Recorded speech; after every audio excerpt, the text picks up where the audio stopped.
नमस्कार दोस्तों, BSc math YouTube channel में आपका स्वागत है। हम बीएससी थर्ड ईयर के मैथ का पेपर सेकंड कर रहे हैं और ये उसकी सेकंड बुक है कॉम्प्लेक्स एनालिसिस या सम्मिश्र विश्लेषण। इसके हम 2 चैप्टर कर चुके हैं, फर्स्ट और थर्ड। आज हम फोर्थ चैप्टर शुरू करेंगे। सेकंड चैप्टर मैंने आपको क्यों नहीं करवाया, इसके बारे में मैंने आपको पहले की वीडियोज़ में बता दिया है। फोर्थ चैप्टर है कॉम्प्लेक्स डिफरेंशिएशन या सम्मिश्र अवकलन। तो इसमें सबसे पहले कुछ डेफिनेशन आएंगी, जिसमें सबसे पहली डेफिनेशन है डिफरेंशिएबिलिटी या अवकलनीयता। तो इसका जो डेफिनेशन है वो मैं फुल हिंदी में बताऊंगा आपको। इंग्लिश में यहाँ पे जो है डेफिनेशन लिखी हुई है।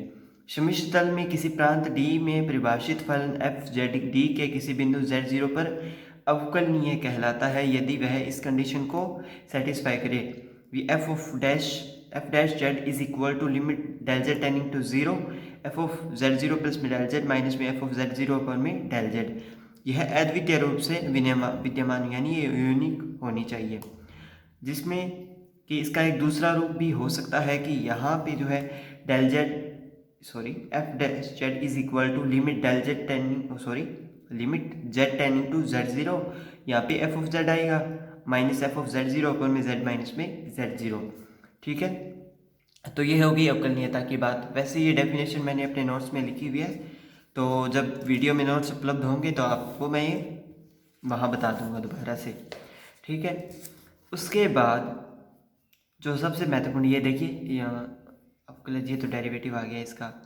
उसके बाद जो है विश्लेषिक फलन या होलोमॉर्फिक फंक्शन, एनालिटिक फंक्शन इसको होलोमॉर्फिक बोलते हैं विश्लेषिक फलन को। ये डेफिनेशन है तो मैं बता देता हूँ। ये देखिए होलोमॉर्फिक यहाँ पे भी लिखा हुआ है। फलन एफ जेड किसी बिंदु z0 पर विश्लेषिक फलन कहलाता है यदि एफ ऑफ जेड z0 के प्रतिवेश में प्रत्येक बिंदु पर अवकलनीय हो। अवकलनीयता के बारे में हमने पहले पढ़ा। अगर वो अवकलनीय है तो ये जो है विश्लेषिक फलन या एनालिटिक फंक्शन हो जाता है। ठीक है, प्रतिवेश जो है उसका नेबरहुड है। और यहाँ पे जो बिंदु है ना वो कॉम्प्लेक्स नंबर्स होने चाहिए। ठीक है ना। विश्लेषिक फलन को होलोमॉर्फिक फलन भी कहते हैं। जो फलन विश्लेषिक नहीं होते, माना z बराबर 0 पर, तो वह बिंदु विचित्र बिंदु कहलाते हैं। अगर कोई मान लो हमने पॉइंट मान लिया z0 पर कोई फलन विश्लेषिक नहीं है तो वह z0 का विचित्र बिंदु या सिंगुलर पॉइंट कहलाता है और f ऑफ z की विचित्रता या सिंगुलरिटी कहलाती है। ठीक है ना। तो ये होगी 2 डेफिनेशंस। उसके बाद एक चीज़ है कौशी-रीमान समीकरण, जो कि महत्वपूर्ण है। उस पर देखिए, ये है कौशी-रीमान समीकरण। इसमें बुक में बतानी कहाँ देख रखी है, लेकिन मैं वैसे बता देता हूँ। ये जो 4 चीज़ें आपको दिखाई दे रही हैं, ये कौशी-रीमान समीकरण है। Del you over del x is equal to del B over del Y, और del you over del Y is equal to minus का del B over del X. तो इसको प्रूफ करने के लिए हमारे पास जो है थ्योरम भी होगी, तो हमें थ्योरम के थ्रू इसको प्रूफ करके दिखाना होगा। तो अभी जो है हम इसकी जो फर्स्ट प्रमेय है 4.1 उसे शुरू करेंगे। प्रमेय 4.1, यदि फलन f ऑफ z z0 पर अवकलनीय है तो वह सातत्य होगा, किंतु इसका विलोम जो है वो सत्य नहीं होगा। सातत्य हमने सतत के बारे में जो है पिछली वीडियो में पढ़ा था, और पिछले चैप्टर में भी हमने इसके बारे में जाना था। ठीक है, तो सेम वही चीज़ है भी। अगर लिमिट किसी फंक्शन पे लिमिट लगती है तो उसकी जो लिमिट पर सीमा होती है वो इसके इक्वल होती है, वही चीज़ होगी यहाँ पे। और इसका जो विलोम है उसके लिए एग्जाम्पल नंबर 3 है। ये वाला जो एग्जाम्पल है ये इसका विलोम होगा। तो अब जब हम थ्योरम करेंगे तो मैं आपको ये एग्जाम्पल नहीं करवाऊंगा, जब हम एग्जाम्पल करेंगे तब मैं आपको ये जो है समझा दूंगा। ठीक है, इसका विलोम भी आपको उसी टाइम में समझ में आ जाएगा। तो अभी जो है हम थ्योरम को शुरू करते हैं। थ्योरम नंबर 4.1, और हमारा जो आज है चैप्टर फर्स्ट का ये पहली वीडियो है। चैप्टर फोर्थ की पहली वीडियो है। तो प्रूफ ही शुरू करेंगे हम डायरेक्ट इसका 4.1। हमें जो है 2020 के लिए इम्पोर्टेंट बता दी, इसके लिए किसके लिए पता नहीं है इसका, लेकिन फिर भी जो भी सिलेबस में टॉपिक्स होते हैं वो सारे इम्पोर्टेंट ही होते हैं। और एक और चीज़, सरकार ने जो है 29 जुलाई से एग्ज़ाम जो है शुरू कर दिए हैं। पहले 27 जुलाई का आया था, अभी 29 जुलाई का। तो मेरी एक फ्रेंड से बात हुई थी, तो उसने मुझे बताया कि जो एग्ज़ाम्स हैं वो लास्ट ईयर जिनके नहीं हुए उनके करवा रहे हैं, यूनिवर्सिटी हो चाहे वो गवर्नमेंट हो। तो आप मुझे जो है कमेंट करके बताइए कि क्या जो इस साल के एग्ज़ाम हैं वो हो रहे हैं, या जो लास्ट ईयर कोरोना वायरस के कारण जिन स्टूडेंट्स के एग्ज़ाम रह गए थे वो हो रहे हैं। तो प्लीज़ कमेंट ज़रूर कीजिएगा। अभी हम एफ ऑफ जेड को लेके चलेंगे। हम अपकलिनता की डेफिनेशन का यूज़ करेंगे। F z is equal to limit z tending to z zero, और ये है एफ ऑफ जेड माइनस में एफ ऑफ जेड ज़ीरो। मैंने आपको ये दूसरा रूप बताया था, ठीक है ना। जब अवकलनीयता में एक तो हमने देखा था कि यहाँ पे एफ ऑफ जेड प्लस में डेल जेड था, लेकिन यहाँ पे एफ ऑफ जेड है, जेड की लिमिट वो जेड ज़ीरो की तरफ जा रही है, ना कि डेल जेड है वो ज़ीरो की तरफ जा रहा है, ठीक है। तो इसमें से हम एक साइड उठाएंगे, टेकिंग हमने limit z tending to z zero, और इतनी चीज़ जो है उठा ली यहाँ से, इसको छोड़ दिया, ठीक है। हमने इसको उठा लिया। वैसे अगर आप इसे इस साइड लेके जाएंगे तो वो एक तरीके से सीमा की डेफिनेशन हो जाएगी, लिमिट की डेफिनेशन। फिर ये सेम पड़ी है वैल्यू, मैं इसमें जो है इस वैल्यू का मल्टीप्लाई करूँगा, घटा दूंगा और जोड़ दूंगा। एफ ऑफ जेड माइनस में एफ ऑफ जेड ज़ीरो, और बटा में जेड माइनस में जेड ज़ीरो का भाग दिया, और यहाँ पे जेड माइनस जेड ज़ीरो का मैंने इसमें मल्टीप्लाई कर दिया है, ठीक है। फिर हम दोनों की लिमिट अलग अलग कर देंगे। Limit z tending to z zero, ठीक है, ये होगा एफ ऑफ जेड माइनस में f of z zero over में जेड माइनस में जेड ज़ीरो। तो ये एक अलग इस पर हो गई, और मल्टीप्लाई के साथ एक जो लिमिट है वो मैंने इस पर लगा दी, जेड माइनस में जेड ज़ीरो। तो ये जो है हमारे पास एफ डैश जेड के लिए वैल्यू हो गई है। तो एफ डैश जेड और मल्टीप्लाई में जो हमारे पास लिमिट है, मैं इस लिमिट को मतलब जेड की जगह जेड ज़ीरो पुट कर रहा हूँ, लिमिट पुट कर रहा हूँ एक तरीके से। तो ये हो गया जेड ज़ीरो माइनस में जेड ज़ीरो, और इस साइड हमारे पास जो है limit z tending to z zero F z minus में एफ ऑफ जेड ज़ीरो, ये था, ठीक है। तो अब ये ज़ीरो हो जाएगा, तो इस साइड भी यहाँ पे ज़ीरो आ जाएगा, और limit z tending to z zero f of z minus में एफ ऑफ जेड ज़ीरो, इसके इक्वल में ज़ीरो आ गया है।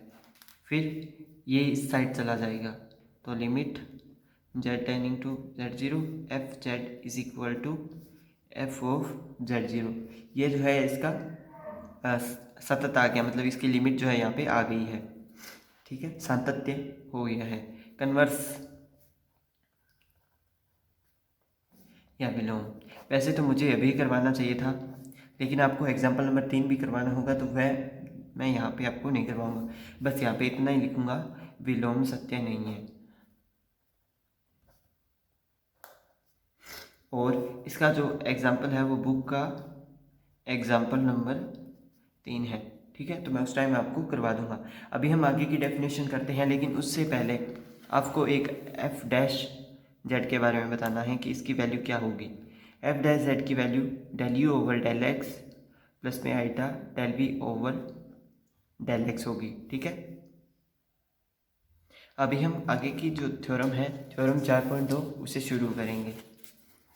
तो थ्योरम 4.2, ये डेफिनेशन हमने देख लिया, अभी देखा था। इसके बाद आवश्यक प्रतिबंध या नेसेसरी कंडीशन, फलन f of z u x plus iota y iota v x y के किसी प्रांत डी में विश्लेषिक होने के लिए आवश्यक प्रतिबंध है कि उस प्रांत में यू तथा वी कोशी-रीमान समीकरण को संतुष्ट करती है।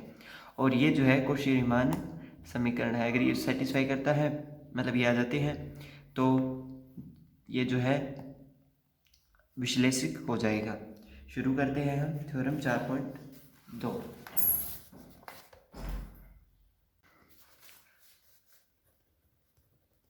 आवश्यक प्रतिबंध या नेसेसरी कंडीशन,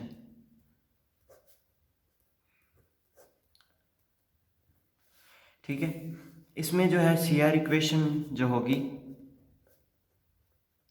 वो है del you over del x is equal to del we over del Y comma del you over del Y is equal to minus का del P over del x. ये सी आर इक्वेशन है, ठीक है।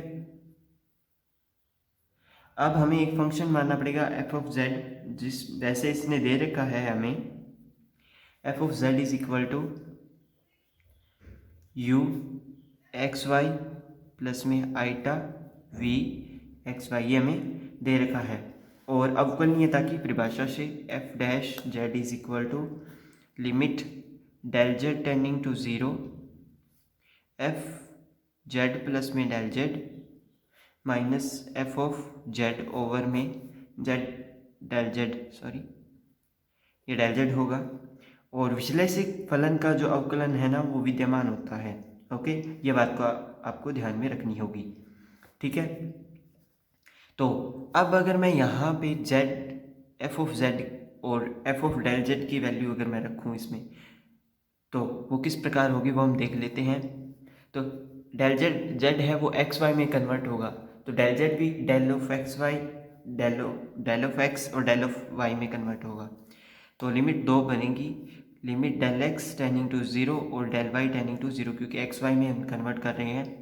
फिर यहाँ पे u और आई we दोनों आएंगे, तो u के साथ आएगा x प्लस में डेल x, क्योंकि यहाँ पे z प्लस में डेल z है। और प्लस में, सॉरी यहाँ पे प्लस में नहीं आएगा, यहाँ पे कॉमा आएगा x प्लस में डेल x, क्योंकि x और y दोनों आते हैं तो y भी आएगा y प्लस में डेल y। अब ब्रैकेट बंद होगा, ठीक है। प्लस में आइटा v के साथ भी x प्लस में del x comma y plus में डेल y आएगा, ठीक है। और ये बड़ा ब्रैकेट जो है यहाँ पे बंद हो जाएगा। इसमें जो माइनस होगा वो एफ ऑफ जेड माइनस होगा, जो कि होगा यू एक्स वाई प्लस में आइटा वी एक्स वाई, ठीक है। और अपॉन में डेल एक्स प्लस में आइटा डेल वाई, क्योंकि अपॉन में डेल जेड यहाँ है यहाँ पे, इसको इक्वेशन नंबर मैंने 1 मान लिया है, ठीक है। अब x अक्ष के अनुदिश पर, मतलब अगर x अक्ष पर बात करें तो जो y की वैल्यू होती है ना वो वहाँ पे 0 होती है। तो x अक्ष पर अगर मैं लेके चलूँ तो डेल बाई 0 हो जाएगा और जो डेल z है वो डेल x हो जाएगा, ठीक है। ये वैल्यू 0 होएगी। तो f dash z limit del x tending to zero x x के अनुसार या अनुदिश, तो y तो 0 हो गया, तो यहाँ पे x वाली जो वैल्यूज़ है वो रहेगी। एक तो u, इसके साथ जो वैल्यू है वो x प्लस में डेल x और प्लस कोमा y रहेगी, क्योंकि डेल y 0 हो चुका है। प्लस में आइटा v, इसके साथ x प्लस में डेल x और कोमा y, माइनस में u एक्स वाई और प्लस में आइटा वी एक्स वाई, ठीक है। और अपॉन में डेल एक्स पड़ा है, ठीक है। अब इनमें जो आइटा वाली वैल्यू है उसको अलग करेंगे और उसकी लिमिट अलग कर देंगे, और जो सीधी वैल्यू है उसको अलग रखेंगे। तो limit del x tending to zero, इसमें आपको याद रखने वाली कोई चीज़ नहीं है, सब जो चीज़ें हैं वो कंटिन्यूस चलती रहेंगी। तो u एक्स प्लस में डेल एक्स और y माइनस में u एक्स वाई, ठीक है। और बटा में डेल एक्स आ गया, और इसमें से जो माइनस होगी वो आइटा, सॉरी माइनस तो ये यहाँ पे आ जाएगा, यहाँ पे प्लस ही पड़ा रहेगा, और आइटा वाली वैल्यू जो है वो इस साइड आएगी जो कि v के साथ होगी। प्लस आई, यहाँ पे लिमिट भी अलग होगी, del x tending to zero, ये होगा आइटा पहले आ जाता है, मैं आइटा को यहाँ पे लिख रहा हूँ, और वी एक्स प्लस में डेल एक्स कोमा वाई और माइनस में वी एक्स वाई अपॉन में डेल एक्स। तो ये इतना इसको सॉल्व कर लिया। अब ये जो वैल्यू है वो होगी डेल यू ओवर में डेल एक्स की। साइड में तो एफ डैश जेड चल रहा है हमारे पास, यहाँ पे एफ डैश जेड चल रहा है, ठीक है। ये del you over del X की वैल्यू होगी पहली तो, और ये del we over del X की वैल्यू होगी, ठीक है। तो ये हो गया del you over del x plus में iota del we over del X. इसको मैंने इक्वेशन नंबर 2 नाम दे दिया है। तो अभी मैं पेज चेंज कर रहा हूँ, आप इसे एक बार देख लीजिए। तो हमने एक्स एक्स के अनुदिश जो है अवकलज का मान ज्ञात कर लिया है। अब जो है वाई एक्स के अनुदिश अवकलज का मान ज्ञात करेंगे। तो एक्स जो है वो यहाँ पे 0 हो जाएगा। वाई एक्स के अनुदिश अवकलज का मान, ये चैप्टर काफ़ी बड़ा है।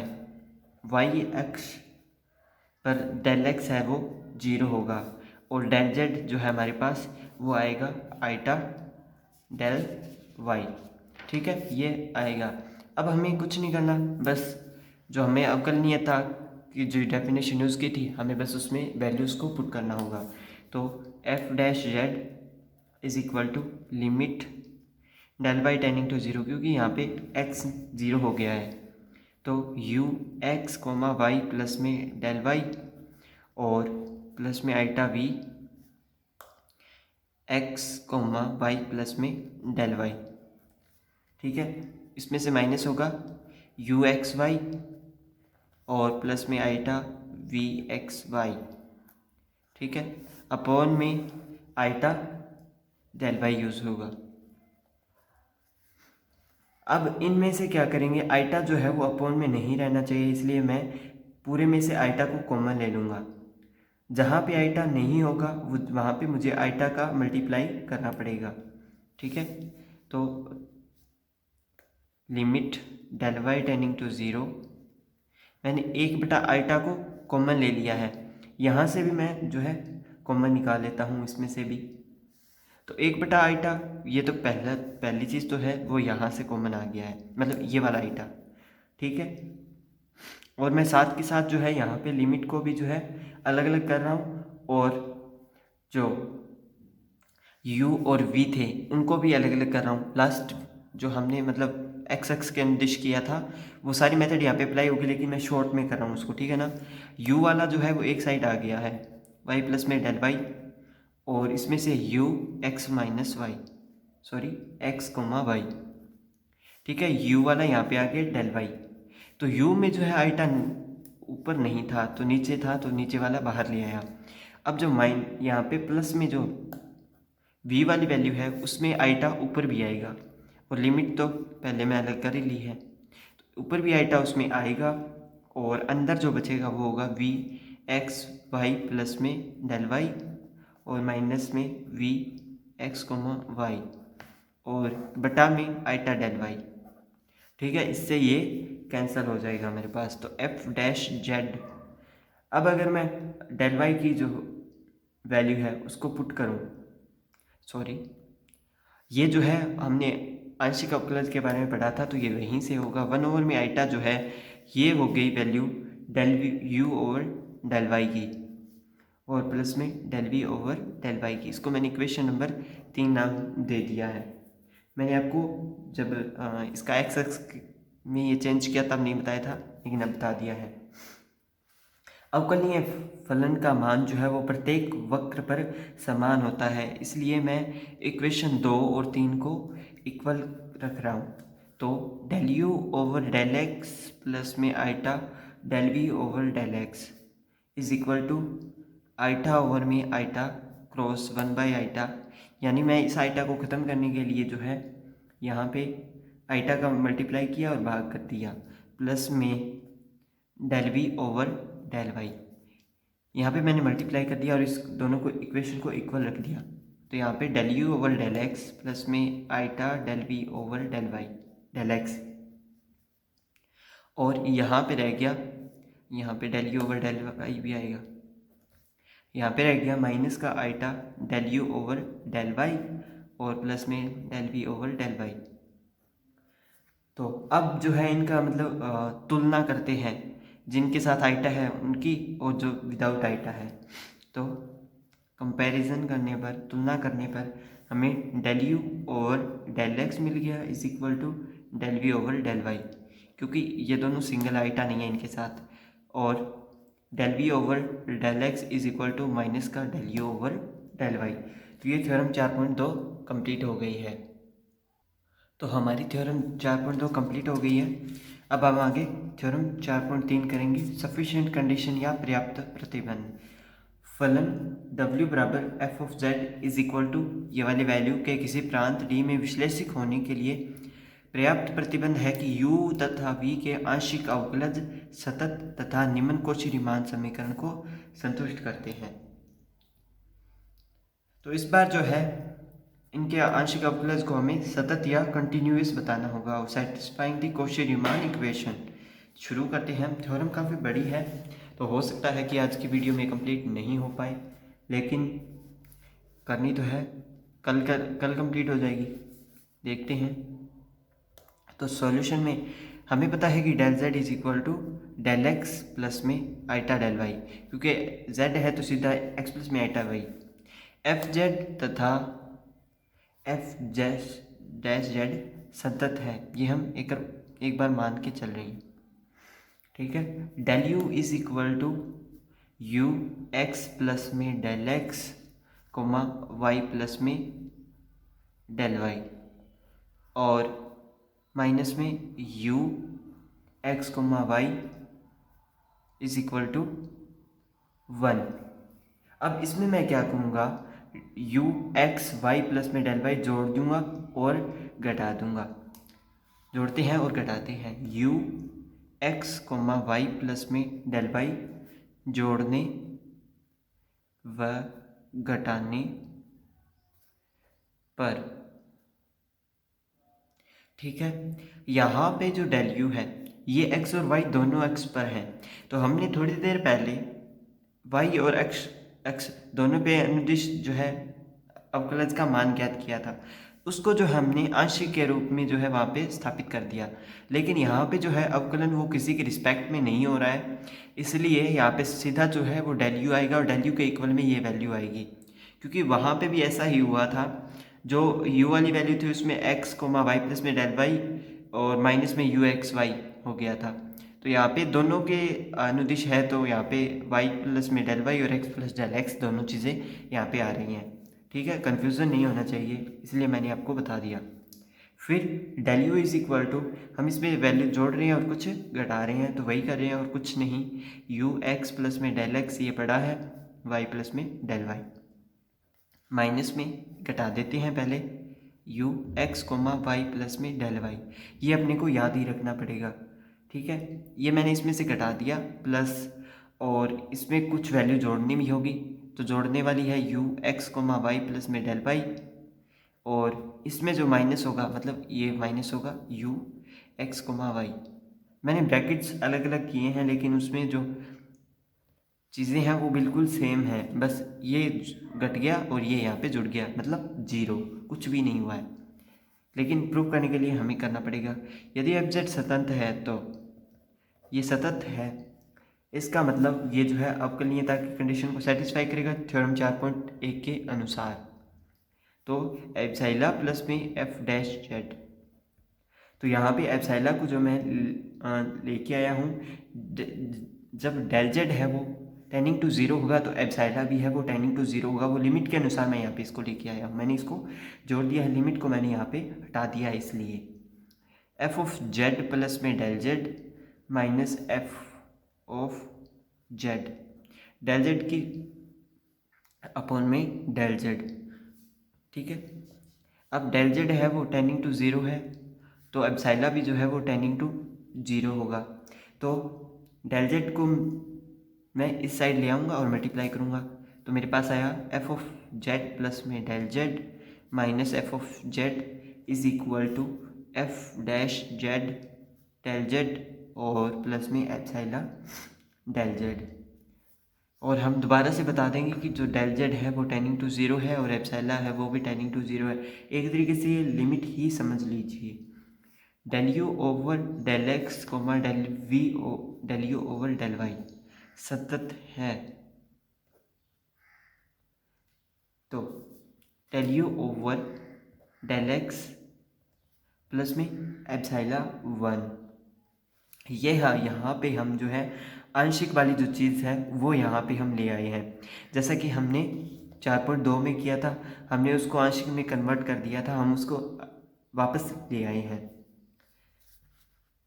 और जैसे मतलब एफ ऑफ यहाँ पे del you over del x होता और उसके साथ कुछ लिमिट भी आती, तो यहाँ पे जो है मैंने उसकी जगह एप्सिलॉन का यूज़ कर लिया है। तो यू एक्स और वाई इसमें दोनों का यूज़ होगा, क्योंकि दोनों के अनुदिश है, इसमें ऐसा कुछ भी नहीं है भी ये एक अक्ष के ऊपर होगा। और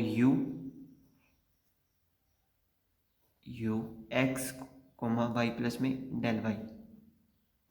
तो इसमें जो है यहाँ पे पहले हमने जो एक्स वाली यू वाली चीज़ें हैं उनको यूज़ किया है, वाई वाली जो चीज़ें हैं उनका बाद में यूज़ करें, मतलब ये पहला पार्ट है उसका यूज़ किया है। मेन बात जो है इसमें डेल एक्स आ गया, अपॉन में डेल एक्स है वो टेनिंग टू ज़ीरो, एप्सिलॉन 1 भी जो है वो टेनिंग टू ज़ीरो,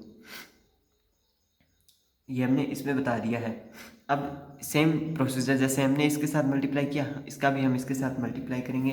तो यू एक्स प्लस में del x comma y plus में del y minus u x comma y plus में del Y is equal to, ये ब्रैकेट में del you over del x plus में epsilon 1 पड़ा है, इसके साथ डेल एक्स का मल्टीप्लाई होगा, और इसको मैंने इक्वेशन नंबर 3 नाम दे दिया है। और डेल एक्स है वो भी टेनिंग टू ज़ीरो है, और एप्सिलॉन 1 है वो भी टेनिंग टू ज़ीरो है।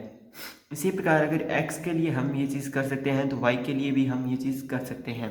तो y में क्या होगा, del you over del y plus में एप्सिलॉन की जगह मैं इस बार नीटा, कोई नई वैल्यू नीटा 1 जो है वो मानूंगा, जिसमें कि u x comma y plus del y minus u x y, ये जो लास्ट की 2 वैल्यू है वो यूज़ होंगी, और बीच में माइनस का साइन है, अपॉन में जो है यहाँ पे डेल वाई का यूज़ होगा, क्योंकि यहाँ पे डेल वाई का यूज़ कर रहे हैं। फिर सेम प्रोसीजर, इसको हम इस साइड रखेंगे, u x comma y plus में डेल वाई माइनस में u x y is equal to del you over del y plus में नीटा 1 और इसके साथ डेल वाई, इसका इक्वेशन नंबर 4 बना दिया है। और डेल वाई जो है वो टेनिंग टू ज़ीरो है, और नीटा 1 जो है वो भी टेनिंग टू ज़ीरो है। ठीक है, तो ये होगी इक्वेशन नंबर 4। तो आज के लिए जो है हम इस थ्योरम को इतना ही करेंगे, अभी तो ये 2 पेज की और पड़ी है, तो आज की वीडियो में ये कंप्लीट नहीं हो पाएगी। तो हमने इक्वेशन 3 और 4 बना ली है। अगर आपको इन इक्वेशन बनाने में कोई प्रॉब्लम हो तो आप मुझे कमेंट कर सकते हैं। तो वीडियो अगर पसंद आए तो लाइक कर दीजिए, अपने फ्रेंड्स के साथ शेयर कर दीजिए, और चैनल सब्सक्राइब कर लीजिए, और नए नए कमेंट करते रहिए। वीडियो देखने के लिए धन्यवाद।